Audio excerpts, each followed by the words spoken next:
بسم اللہ الرحمن الرحیم۔ السلام علیکم۔ اس دن میں اپنی امی کی دوائیں لے کر میڈیکل سٹور سے باہر نکلا تھا۔ مجھے گھر پہنچنے کی کافی جلدی تھی۔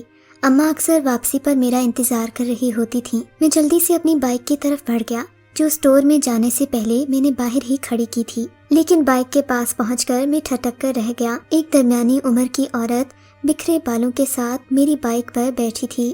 آس پاس کے ماحول سے بے خبر وہ بائک سے کھیلنے میں مگن تھی۔ مجھے اس کا یہ انداز عجیب سا لگا۔ اس کا سر دوپٹے سے بے نیاز تھا۔ میں خاتون کے پاس گیا اور گلا کھنکھار کر اسے اپنی جانب متوجہ کرنے کی کوشش کی، مگر میرے بلانے پر وہ ٹس سے مس نہ ہوئی بلکہ یوں ہی بیٹھی رہی۔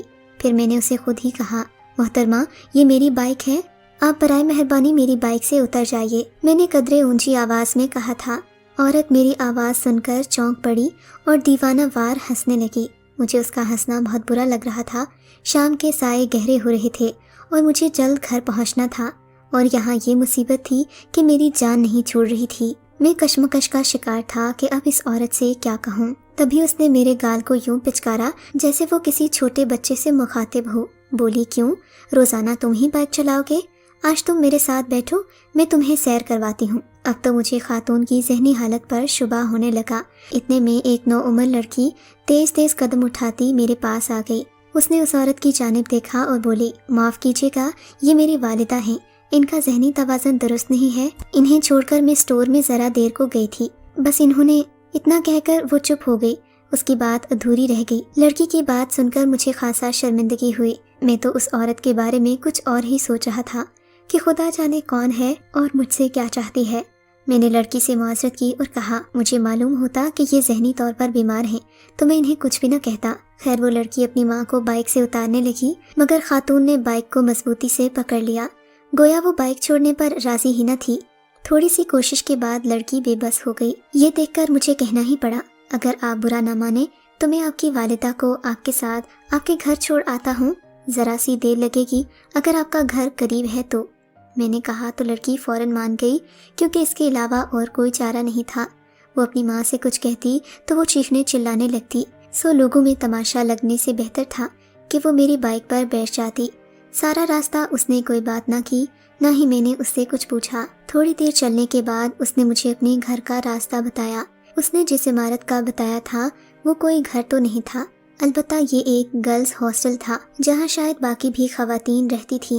ہاسٹل کے باہر رک کر لڑکی نے فون ملایا تو 2-3 لڑکیاں دروازے سے باہر آ گئیں اور اس کی ماں کو بائک سے اتار کر لے گئیں۔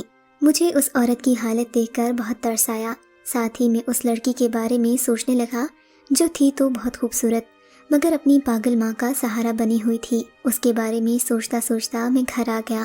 اس کی آواز میں عجیب سی کشش تھی، یوں لگتا تھا وہ بولتی ہے تو چل ترنگ بج اٹھتے ہیں۔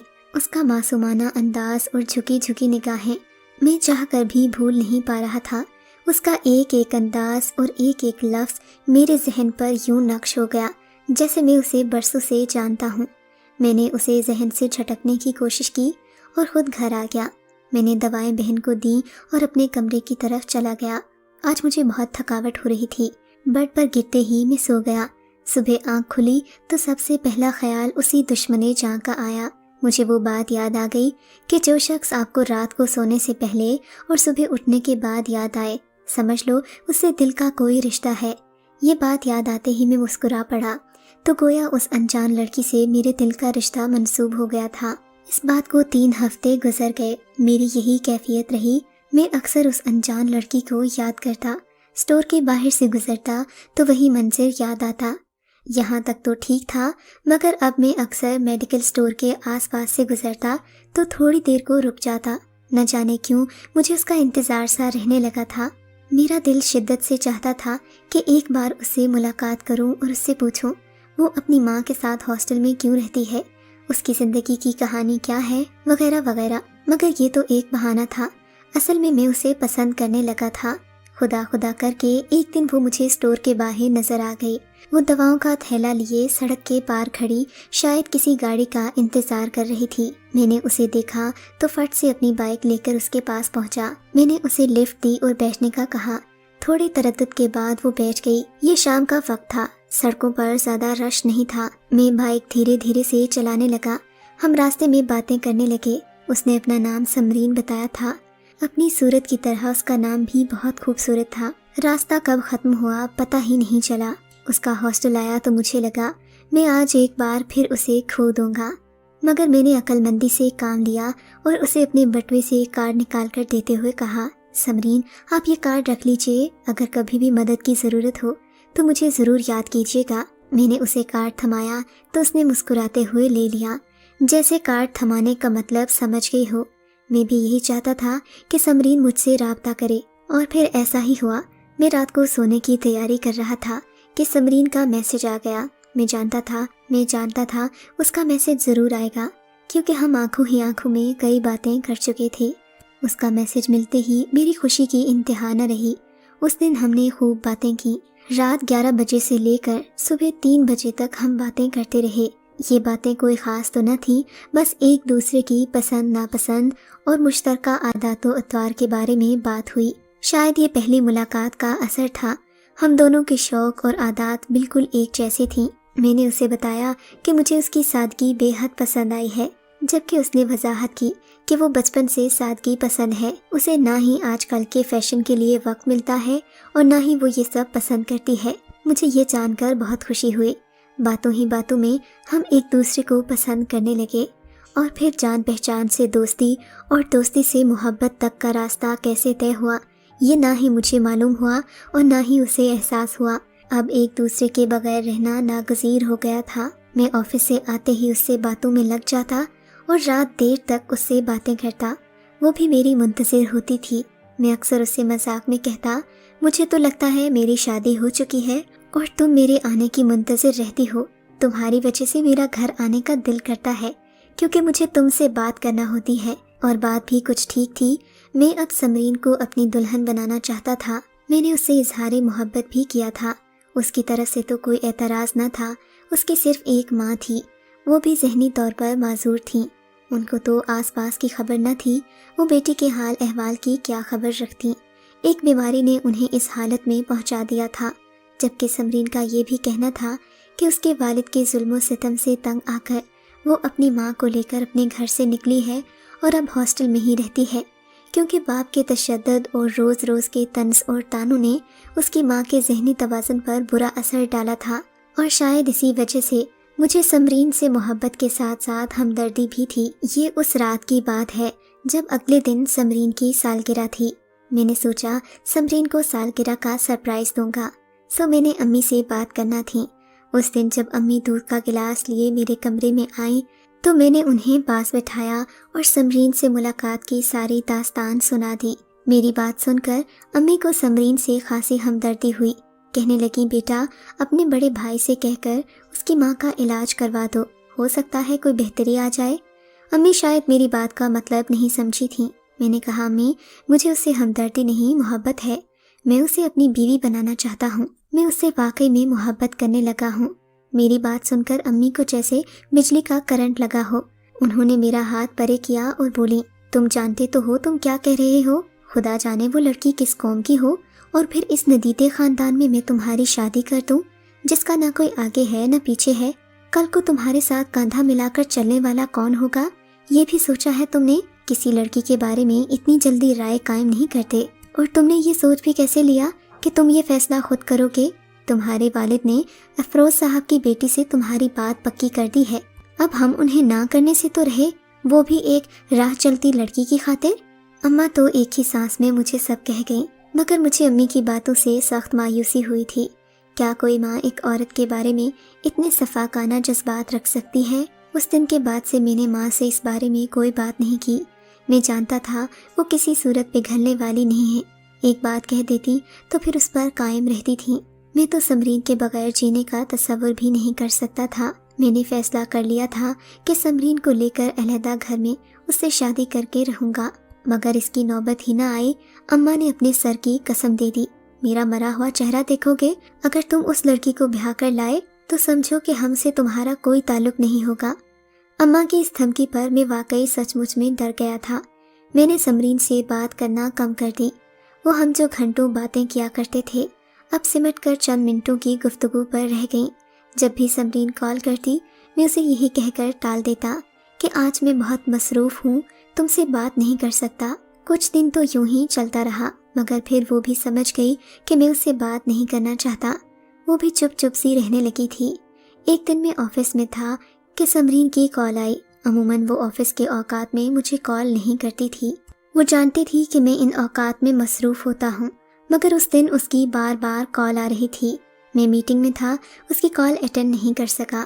میٹنگ ختم ہونے کے بعد میں نے اسے دوبارہ کال کی، مگر اس کا نمبر بند جا رہا تھا۔ میں نے سوچا شام کو بات کروں گا، مگر اس سے بات نہ ہو پائی۔ اس کا نمبر مسلسل بند جا رہا تھا۔ اگلا ایک ہفتہ بھی ایسا ہی ہوتا رہا۔ میں اسے کال کرتا، مگر اس کا نمبر بند ملتا۔ اب مجھے حقیقی معنوں میں پریشانی ہونے لگی تھی، مگر اس کا مجھے کہیں کوئی نشان نہیں مل رہا تھا۔ اس کے ہاسٹل میں جانے کی ہمت نہیں تھی، کیونکہ وہاں خواتین رہتی تھیں۔ میں کس ناطے سے وہاں جاتا اور پوچھتا کہ سمرین کہاں ہے؟ یوں ہی 6 ماہ گزر گئے۔ اماں نے افروز انکل کی بیٹی سعدیہ کے ساتھ میری منگنی بھی طے کر دی۔ جلد ہی ہماری شادی کی تاریخ ٹھہر گئی۔ سعدیہ سے شادی کرنے پر میں ہرگز آمادہ نہیں تھا، مگر بڑوں کا فیصلہ تھا، سو میں کوئی اعتراض نہ کر سکا۔ شادی کے بعد معلوم ہوا کہ میرے اور سعدیہ کے مزاج میں ہم آہنگی نہیں ہے۔ شادی کی رات ہی اس نے مجھ سے کوئی بات نہ کی اور طبیعت کی خرابی کا بہانہ بنا کر سو گئی۔ میں بھی اس سے بات کرنے کے لیے کون سا مرا جا رہا تھا۔ میں سمرین کی یادوں میں کھویا ہوا تھا۔ میں نے اس سے کوئی بات نہ کی۔ یوں ہی ہماری شادی کو 3 دن گزر گئے۔ ہم دونوں میں کوئی بات چیت نہ ہوئی۔ تیسرے دن سعدیہ کہنے لگی، مجھے میکے چھوڑ آؤ۔ مجھے اس کی بات پر بھلا کیا اعتراض ہو سکتا تھا؟ اس کا وجود تو میں اپنے کمرے میں برداشت بھی نہ کرنا چاہتا تھا، سو میں نے اسے میکے چھوڑ دیا۔ جب میں اسے میکے چھوڑ کر واپس آیا تو امی میرا اترا ہوا چہرہ دیکھ کر سمجھ گئیں کہ میں سعدیہ کے ساتھ خوش نہیں ہوں۔ امی نے مجھے بہت سمجھایا اور اپنی محبت سے میرا دل موہ لیا۔ امی کی باتوں سے مجھے لگنے لگا کہ شاید اب مجھے اپنی شادی کے ساتھ نبھا کر دینا چاہیے۔ جو ہو چکا اب اسے واپس تو نہیں لایا جا سکتا۔ میں نے دل میں ٹھان لیا کہ اب امی کو کوئی تکلیف، کوئی دکھ نہیں دوں گا۔ سعدیہ کے ساتھ اچھے طریقے سے رہوں گا اور اسے بھی اپنی محبت کے رنگ میں رنگ لوں گا۔ مگر یہ میری خوش فہمی تھی۔ سعدیہ میکے سے آئی تو اس کے تیور ہی اور تھے۔ میں اسے بات کرنے کی کوشش کرتا تو وہ اٹھ کر جانے لگتی۔ کبھی کہتی مجھے کوئی کام یاد آ گیا ہے۔ یوں ہی ایک ہفتہ اور گزر گیا۔ میرے اور سعدیہ کے درمیان ایک سرد سی دیوار قائم ہو گئی، جسے چاہ کر بھی میں گرا نہیں سکا۔ سعدیہ کی طرف سے صد مہری پا کر میں نے بھی اپنا والہانہ پن کم کر دیا۔ میں اپنی پہلی والی روش پر واپس آ گیا۔ میں سوچ رہا تھا شاید سعدیہ کو بھی اس رشتے کو قبول کرنے میں تھوڑا وقت لگے گا، لہٰذا میں نے اسے وقت دینا مناسب سمجھا۔ مگر اب سعدیہ کی حرکتیں کچھ مشکوک ہونے لگی تھیں۔ میں اکثر رات کو سو جاتا، کبھی میری آنکھ کھلتی تو وہ کمرے میں موجود نہ ہوتی، کبھی میں آتا تو میرے اچانک آنے پر وہ گھبرا جاتی۔ مجھے مسلسل لگتا جیسے وہ مجھ سے کچھ چھپانے کی کوشش کر رہی ہو۔ میں نے کچھ دن تو نظر انداز کیا، مگر پھر میں اس پر نظر رکھنے لگا۔ ایک دن رات کو میری آنکھ کھلی، سعدیہ کمرے میں نہیں تھی۔ میں اسے ڈھونڈتا ہوا کمرے سے باہر گیا تو وہ کمرے سے باہر ٹیرس میں کھڑی تھی۔ میں دبے قدموں گیا تھا۔ وہ دھیمی آواز میں کسی سے فون پر بات کر رہی تھی۔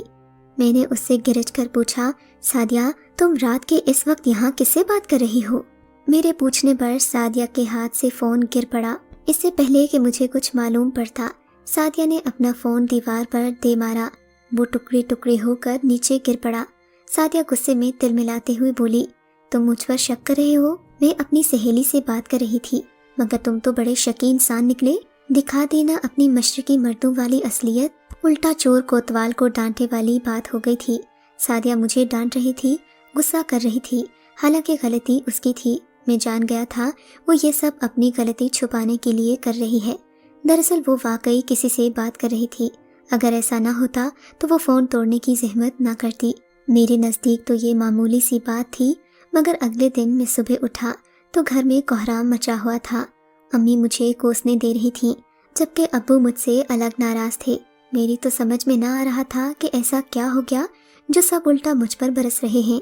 پوچھنے پر پتہ چلا کہ سعدیہ روٹھ کر اپنے میکے چلی گئی ہے۔ اس کا کہنا تھا کہ میں نے کل رات غصے میں اسے طلاق دے دی ہے۔ سعدیہ کی اس حرکت پر میں حیران رہ گیا۔ میں نے تو سعدیہ سے غصے میں صرف یہ پوچھا تھا کہ وہ کس سے بات کر رہی تھی، جبکہ اس نے مجھ پر طلاق دینے کا الزام لگا دیا تھا۔ خیر اب مجھ پر تو کسی نے یقین نہیں کرنا تھا، سبھی کو سعدیہ سچی لگی تھی۔ سعدیہ اپنا سامان سمیٹ کر جا چکی تھی۔ میری زندگی سے وہ یوں نکلی جیسے کبھی میری زندگی میں آئی ہی نہ ہو۔ مجھے تو عورت ذات سے نفرت ہو گئی تھی، حالانکہ میں نے سعدیہ کو خوش رکھنے کی پوری کوشش کی تھی۔ اب میرا گھر میں دل نہ لگتا تھا، رہی سہی کسر بھی پوری ہو گئی تھی۔ میں نے سمرین کو کال کرنے کی کوشش کی مگر اس کا نمبر آج بھی بند تھا۔ ان حالات سے میں پریشان رہنے لگا۔ جو برائی میں نے زندگی بھر نہ کی تھی اب وہ بھی میری روش بن گئی تھی۔ میں تمباکو نوشی کرنے لگا تھا۔ سگریٹ تو خیر روزانہ کا معمول تھا، جبکہ کبھی کبھار شراب کی محفل بھی ہو جاتی۔ اس سب کے باوجود میرا چین لٹ چکا تھا۔ ایک دن میرا ایک دوست مجھے اس محلے میں لے گیا جہاں لوگ دن کے اجالے میں نہیں جاتے، مگر یہاں جا کر میری بے چینی میں اضافہ ہو گیا۔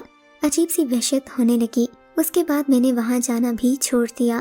کچھ عرصے بعد میرے ایک دوست نے بتایا کہ وہ ایک ایسے گروپ کو جانتا ہے جو یہ کام انتہائی خفیہ طریقے سے کرتے ہیں اور ان کا طریقہ بھی خاصا غیر روایتی ہے۔ میں جانا تو نہیں چاہتا تھا مگر دوست کے اکسانے پر چلا گیا۔ میں نے اچھی خاصی رقم ادا کی اور حجلہ عروسی میں چلا گیا۔ مختصراً بتاتا چلوں، وہاں جو لڑکی بیٹھی میرا انتظار کر رہی تھی وہ کوئی اور نہیں، نصیبوں کی ماری سمرین تھی۔ میری محبت کی نشانی آج بھی اس کے گلے میں لٹک رہی تھی۔ میں نے اسے دیکھا تو وہ پھوٹ پھوٹ کر رو دی۔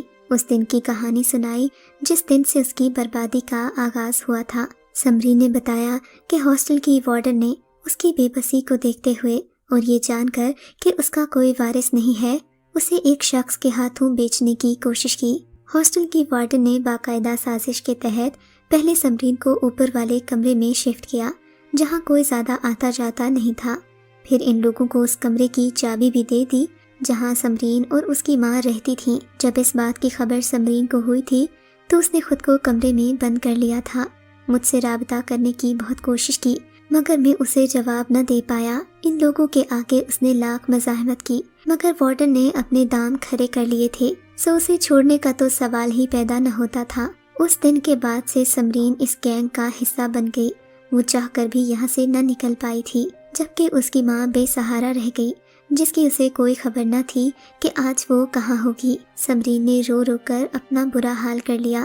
اس کی گرتی صحت بتا رہی تھی کہ وہ حالات کے ہاتھوں کتنی مجبور ہو چکی ہے۔ میں نے سمرین کو تسلی دی اور اسے وہاں سے لے جانے کی حامی بھر لی۔ میں نے اپنی مکمل منصوبہ بندی کر لی تھی۔ سمرین کو وہاں سے لے جانے کے لیے میرے پاس کافی سارے انتظامات تھے، کچھ لوگوں کی مدد بھی طلب کی تھی، مگر ہائری قسمت، اگلے دن تو سمرین کا وہاں نام و نشان نہیں تھا۔ شاید یہ لوگ میرے ارادے بھانپ چکے تھے۔ اس دن سمرین کو کھو کر مجھے یوں لگا جیسے زندگی میں میرے پاس کچھ نہ بچا ہو۔ آج میں سمرین کو اسی طرح کے اڈوں پر تلاش کرتا پھرتا ہوں۔ میں توبہ کرنا بھی چاہوں تو سمرین کی تلاش مجھے وہاں لے جاتی ہے جہاں میں نہیں جانا چاہتا۔ آپ ہی بتائیے اس میں میرا کیا قصور ہے؟